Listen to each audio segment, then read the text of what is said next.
হয় নিশ্চয়কৈ অসমৰ লগতে চুবুৰীয়া ৰাজ্য মেঘালয়ত মুখলধাৰ বৰষুণৰ ফলত দেখা হৈছে মেঘালয়ৰ পৰা নামি অহা ঢল পানীৰ ফলত এয়া হ'ল যি গোৱালপাৰা বৰবৰাত থকা চিজুকণা যি জিঞ্জিৰাম নৈৰ ওপৰত থকা যি কাঠৰ দলংখন ইতিমধ্যে এটা অংশ ভাগি গৈছে ভিডিঅ' জাৰ্নেলিষ্টে সামগ্ৰিক দৃশ্যসমূহ দেখুৱাই আছে ক'ব লাগিব যে অসমতো যেনেদৰে মুখলধাৰ বৰষুণ পৰি আছে তেনেদৰে চুবুৰীয়া ৰাজ্য মেঘালয়তো পৰি আছে ক'ব লাগিব 2004 যি এই বলবলা যি বানপানীৰ কথা সকলোৰে মনত আছে 2014 আৰু তেনেদৰে ভয় সংকাত ইয়াৰ গাঁওবাসীয়ে দিন অতিবাহিত কৰিব লগা হৈছে কাৰণ যি 2004 আৰু 14 যি প্ৰলয়ংকাৰী বান হৈছিল গোৱালপাৰা বলবলা তেনেদৰে বানৰ আশংকা এতিয়া আহি পৰিছে কাৰণ ক'ব লাগিব যে যিসমূহ উপনৈসমূহ আছে যি জিঞ্জিৰাম নৈ জিনাৰী নৈ তেওঁলোকৰ যি বিপদসীমাৰ ওপৰেৰে এতিয়া পানী বহি জলবিষ্ট বৃদ্ধি পাই আছে এনেদৰে দেখা হৈছে এয়া চাগে এই কাঠৰ দলংখন ইতিমধ্যে এটা অংশ ভাগি ছিগি হৈছে ক'ব লাগিব ইয়াৰ যি চিজুকণাৰ পৰা বৰপিটাৰ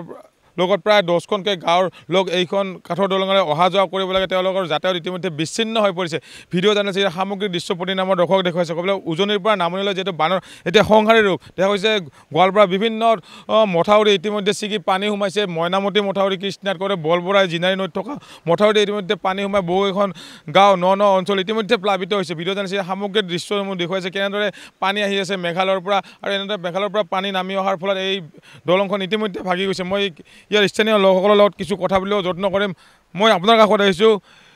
2004 আৰু 14 যেনেদৰে প্ৰলয়ংকাৰী বান হৈছিল তেনেকুৱা এটা শংকা আহিছে নেকি হয় অলপ কম হৈছে ইয়াতকৈ তাতে অলপ বেছি হৈছে তাৰমানে সেই চাৰিটোৰ মোটামুটি সেই আমাৰ বলবলা এইখিনিয়ে বহুত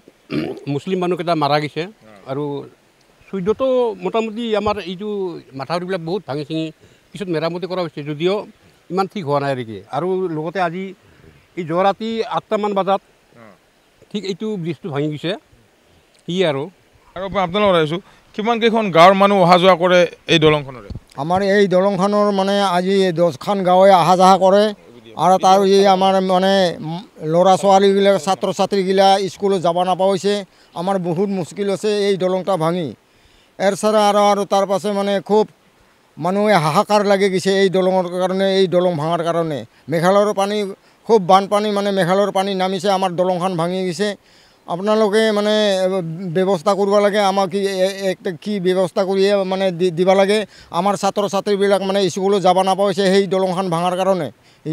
হয় নিশ্চয়কৈ এওঁলোকে ইতিমধ্যে উল্লেখ কৰিছে যে বহুতো 10খনকৈ গাঁৱৰ লোকসকলে এইখন দলঙৰে অহা যোৱা কৰে তেওঁলোকৰ যিহেতু যোগাযোগ বিচ্ছিন্ন হৈ পৰিছে তেওঁলোকে বিদ্যালয় মহাবিদ্যালয় বজাৰ ঘাটত এইখন দলঙৰে অহা যোৱা কৰিব লাগে কিন্তু এতিয়া যিহেতু দলংখন ইতিমধ্যে এটা অংশ ছিগি গৈছে এতিয়া এটা অংশ ছিগি যোৱাৰ ফলত এতিয়া যোগাযোগ বিচ্ছিন্ন হৈছে মই আৰু পাৰিলে কিছু কথা বুলি যত্ন কৰিম দাদা মই আপোনাৰ কাষত আছোঁ দাদা দেখা গৈছে যে দলংখন যিহেতু কাইলৈ ভাঙি গৈছে নাই অহা নাই এতিয়ালৈকে অহা নাই কাৰণ আমাৰ ইয়াত এই কিমান 10-12খন গাঁও আছে লগতে স্কুলত কিমান ছুটিপাৰা গাঁৱত ডনবক্সত লগতে ইংলিছ মিডিয়ামৰ স্কুলত যোৱা ছাত্ৰ ছাত্ৰীবিলাক এতিয়া কেনেকৈ যাব বহুত যাব লাগিলেও ঘূৰি যাব লাগে অসুবিধা হয় এতিয়া আমাৰ শ্বৰ্টকাট হয় গতিকে প্ৰশাসনৰ মানুহ এতিয়ালৈকে এজনো অহা নাই এইটোৰ আমি দুখিত বুলি ক'ব লাগিব আৰু কি নিশ্চয়কৈ মই আকৌ একবাৰ সেই দৃশ্যসমূহ দেখুৱাইছোঁ প্ৰতিদিনৰ দৰ্শকক এইখন যি চিজুকণা বলবৰা চিজুকণাত থকা যি কাঠৰ দলংখন ইতিমধ্যে এই কালি সন্ধিয়াৰ ভাগত এইখন ভাঙি গৈছে যিহেতু জলপৃষ্ঠ ইতিমধ্যে বৃদ্ধি পাইছে চুবুৰীয়া ৰাজ্য মেঘালয়তো যিটো মুখলধাৰ বৰষুণ পৰি আছে মুখলধাৰ বৰষুণৰ ফলত যি মেঘালয়ৰ যি পানী ঢল পানী ইতিমধ্যে নামি আহিছে জিঞ্জিৰাম নৈ জলপৃষ্ঠ বহু বৃদ্ধি পাইছে বৃদ্ধিৰ ফলত এনেদৰে দেখা গৈছে ভাঙি গৈছে ইতিমধ্যে ইয়াত যি বলবলাত যি মথাউৰি আছে ভগ্ন মথাউৰি দিয়ে ইতিমধ্যে পানী সোমাই ন অঞ্চল ইতিমধ্যে প্লাবিত কৰিছে কৃষ্ণাৰ মইনামতি মথাউৰিতে ইতিমধ্যে পানী সোমাইছে ক'ব লাগিব যে বালিজানা ৰাজচক্ৰ আৰু লক্ষীপুৰ ৰাজচক্ৰ বহুখন গাঁও ইতিমধ্যে পানীৰ কবলত পৰি আছে এয়া আমি দেখুৱালোঁ বলবলাৰ চিজুকণাৰ পৰা